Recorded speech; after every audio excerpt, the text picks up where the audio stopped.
back again guys. This is Will from Will Tech Reviews, and for this video we're going to unbox the Adidas Own the Game. So let's start.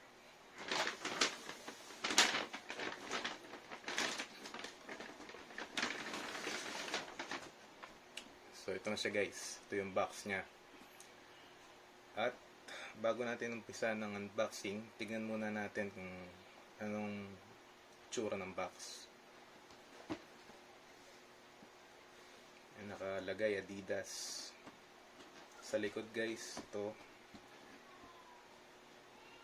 Tapos dito naman guys, dito nyo makikita kung anong size ang pinili ko, kung anong kulay, tsaka kung magkano.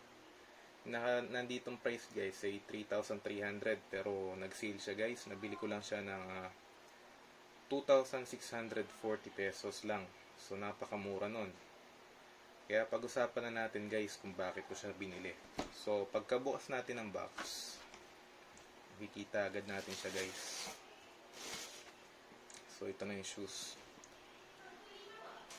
Sa looks guys, mapapatingin ka talaga eh.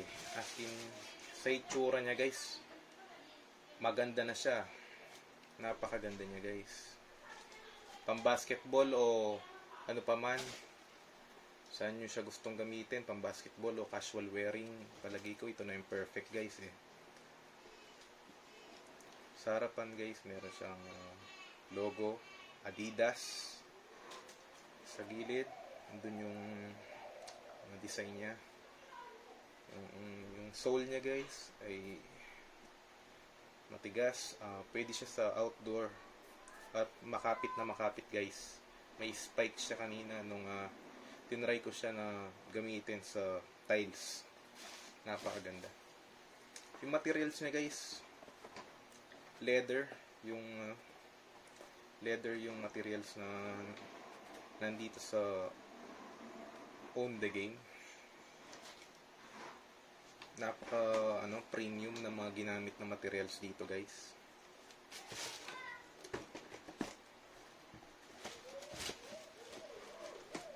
At sa 2,640 pesos na presyo niya guys, napakasulit talaga ng sapatos na ito. Makikita nyo guys sa loob, ay nakalagay ay Cloud Foam Comfort. Napakaganda guys ng niya, performance niya, lalo na kung basketball player ka. Kung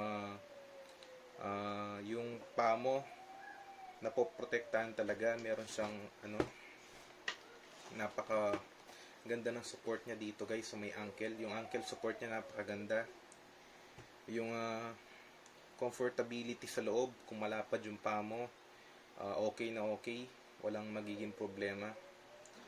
Yung kapit niya guys, napaka-kapit niya. Hindi siya yung madulas ng sapatos, hindi katulad ng ibang brand. At sa looks, definitely mapapatingin ka talaga. Napakaganda nito guys.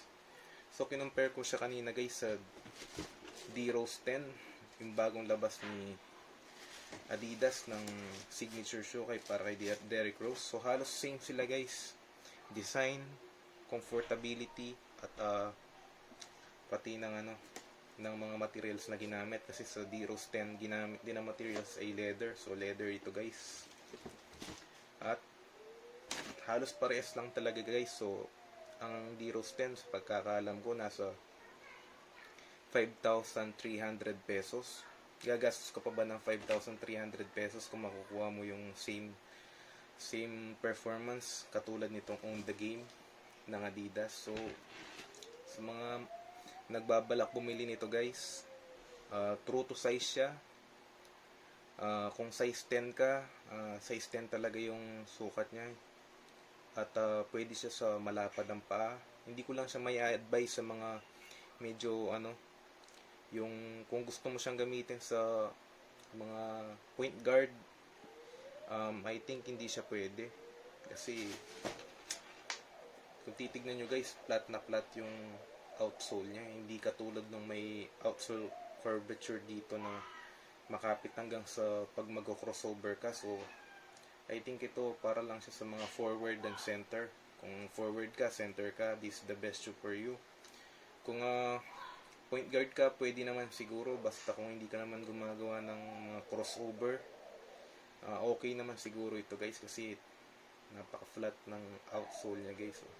Wala ka makikitang curve dyan na nagpapaano ng ano. Hindi rin siguro ito pwede guys sa mga point guard.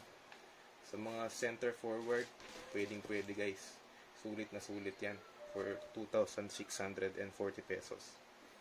So, ako naman guys, hindi naman ako gaanong naglalaro ng basketball. Gagamitin ko siya for casual wearing. Kapag ka ako'y aalis, mga masyal, pwede guys. Hindi naman magiging problema yan kasi maporma siya guys. Kagaya na sinabi ko, yung looks niya guys, mapapatingin ka talaga. Akala mo nakasuot ka ng Damian Lillard o James Harden shoes, on the game lang palang suot mo. Iba na pagkakamalan pang signature shoes. Sa halagang 2,600 pesos guys, sulit na sulit ito. Kaya yun lang ang masasabi ko. Kung gusto nyo bumili, nire-recommend ko siya guys. Napakagandang sapatos. So yun lang guys, this is a quick unboxing and review of the Adidas on the game. See you guys on the next video.